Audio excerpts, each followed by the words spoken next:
Assalamualaikum warahmatullahi wabarakatuh. Halo semuanya, di sini kami dari kelompok 1 yang beranggotakan Aufa Putri Kanza, Amiranda Aulia Putri, Ceril Chandra Aprilia, Cindy Sabrina Anastasia, Keza Putri Anjani, dan Talita Ruciragati Sugiarto. Pada kali ini kami akan bercerita mengenai Sumpah Pemuda dan Kebangkitan Nasional. Tentunya, kalian sudah tidak lagi asing dengan Sumpah Pemuda dan Kebangkitan Nasional. Di sini kita akan mempelajari dua hal tersebut dengan lebih dalam. Sumpah Pemuda. Sumpah Pemuda merupakan satu tonggak utama dalam sejarah pergerakan kemerdekaan Indonesia. Ikrar ini dianggap sebagai kristalisasi semangat untuk menegaskan cita-cita berdirinya negara Indonesia. Sumpah Pemuda adalah keputusan Kongres Pemuda kedua yang diselenggarakan 2 hari, pada 27 sampai 28 Oktober 1928 di Batavia. Sejarah Sumpah Pemuda. Kongres Pemuda 1 yang diadakan pada tanggal 30 April sampai 1 Mei 1926. Kongres Pemuda 1 ini dibuka oleh Muhammad Tabrani selaku ketua dari Kongres 1. Di Kongres 1 inilah para masing-masing perwakilan dari setiap daerahnya berkumpul. Di antaranya ada Jong Java, Jong Sumatera Nenbon, Jong Ambon, Sekar Rukun, Jong Islamiyatan Sutradren dan Minahesers, Jong Bataksbon, dan pemuda kaum Teosofik. Kongres ini belum dinyatakan berhasil, tetapi sudah menghasilkan cita-cita Indonesia merdeka menjadi cita-cita seluruh pemuda Indonesia. Dan seluruh perkumpulan pemuda berupaya untuk menanggulang persatuan organisasi pemuda dalam suatu wadah. Dilanjut dengan Kongres Pemuda II yang diadakan pada 27 sampai 28 Oktober 1928 di 3 lokasi berbeda, yaitu Gedung Katolike Jongeningenbon, Osjapa Bioskop, dan Indonesian Club Kebo, Rumah Indokos Keramat nomor 106. Kongres Pemuda II ini diawali dengan sambutan Ketua Perhimpunan Pelajar-Pelajar Indonesia, yaitu Sugondo Jojo Puspito. Para perwakilan-perwakilan daerah juga ikut mengikuti Kongres Pemuda II ini. Selama pembicaraan berlangsung, Moh Yamin diam-diam mencatat lalu menyampaikan keputusannya. Dari kongres tersebut, ada keputusan untuk menggabungkan semua organisasi kepemudaan dari berbagai daerah menjadi satu. Selain itu, hasil dari pelaksanaan Kongres Pemuda II menjadi ikrar yang saat ini disebut dengan Sumpah Pemuda. Rumusan ikrar Sumpah Pemuda diajukan oleh Mr. Muhammad Yamin. Adapun isi dari ikrar tersebut dikutip dari buku Pendidikan Kewarganegaraan 3 karya Edi Santoso sebagai berikut. Kami putra dan putri Indonesia mengaku bertumpah darah yang satu, tanah Indonesia. Kami putra dan putri Indonesia mengaku berbangsa yang satu, bangsa Indonesia. Kami putra dan putri Indonesia menjunjung bahasa persatuan, bahasa Indonesia. Setelah menyampaikan keputusan dari Moh Yamin, lagu Indonesia Raya dikumandangkan. Lalu teks Sumpah Pemuda dibacakan oleh Johanna Mardani. Kebangkitan Nasional. Kebangkitan Nasional Indonesia adalah periode pada paruh pertama abad ke-20 di Nusantara, ketika rakyat Indonesia mulai menumbuhkan rasa kesadaran nasional sebagai orang Indonesia. 1.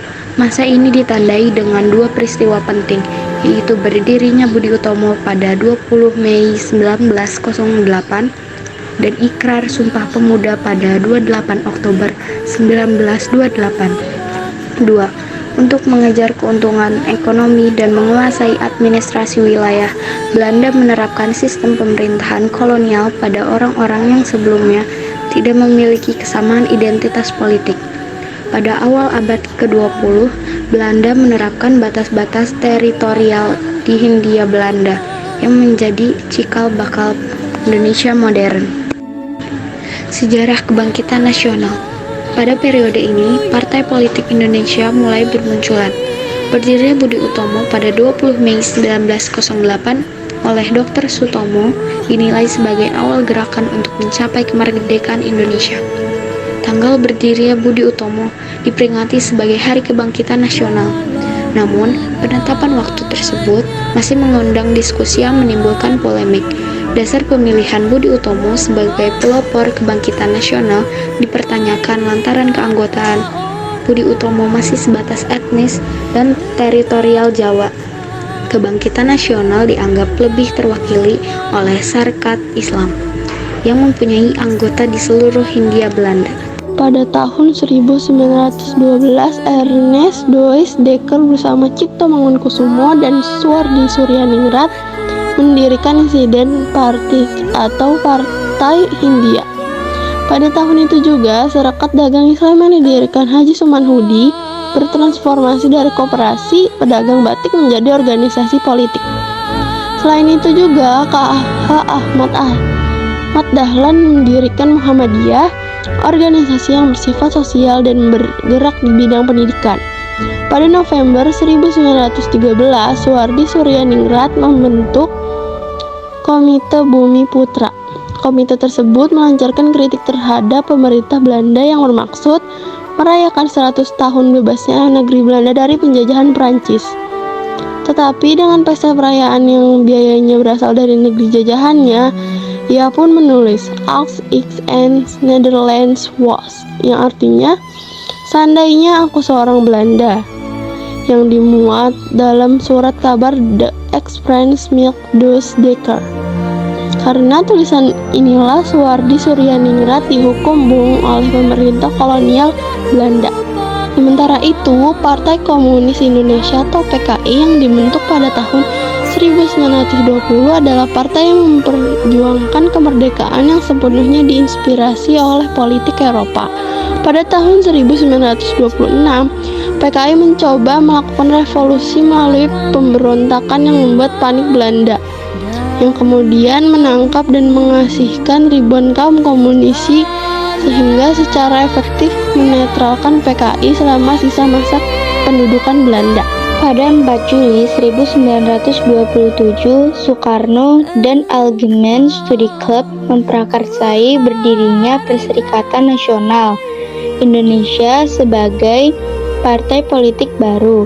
Pada Mei 1928, nama partai ini diubah menjadi Partai Nasional Indonesia. Menurut sejarawan MC Reclef, ini merupakan partai politik penting pertama yang beranggotakan etnis Indonesia, semata-mata mencita-citakan kemerdekaan politik. Pada tanggal 28 Oktober 1928, Kongres Pemuda mendeklarasikan Sumpah Pemuda yang menetapkan tujuan nasionalis, satu tumpah darah Indonesia, satu bangsa Indonesia, dan satu bahasa Indonesia. Lalu, apakah kalian tahu apa hubungan antara kebangkitan nasional dengan Sumpah Pemuda? Mari kita simak penjelasannya. Sumpah Pemuda memiliki hubungan erat dengan kebangkitan nasional Indonesia karena menjadi simbol persatuan dan semangat nasionalisme yang memperkuat gerakan kemerdekaan. Seiring dengan perkembangan gerakan nasionalis, semangat persatuan yang diwujudkan melalui Sumpah Pemuda terus menginspirasi para pejuang kemerdekaan dalam berbagai aksi gerakan politik. Pada akhirnya, di tahun 1945, Indonesia berhasil memproklamasikan kemerdekaannya. Setelah mengetahui lebih dalam tentang Sumpah Pemuda dan Kebangkitan Nasional, tentunya kita harus menerapkan semangat Sumpah Pemuda dan Kebangkitan Nasional ini. Mari kita mulai dari kegiatan sederhana, seperti yang pertama, toleransi dalam beragama. Yang kedua, melestarikan budaya dan sejarah. Dan yang ketiga, bangga menggunakan bahasa Indonesia. Keempat, bangga terhadap karya anak bangsa. Yang Maha Kuasa hanya akan mengubah nasib sebuah bangsa jika bukan bangsa itu sendiri yang mengubahnya. Maka, bersatulah wahai pemuda-pemudi Indonesia, dan ubahlah negara Indonesia menjadi lebih baik. Sekian penjelasan yang dapat kelompok kami sampaikan, dan terima kasih banyak sudah menyimak penjelasan kami. Wassalamualaikum warahmatullahi wabarakatuh.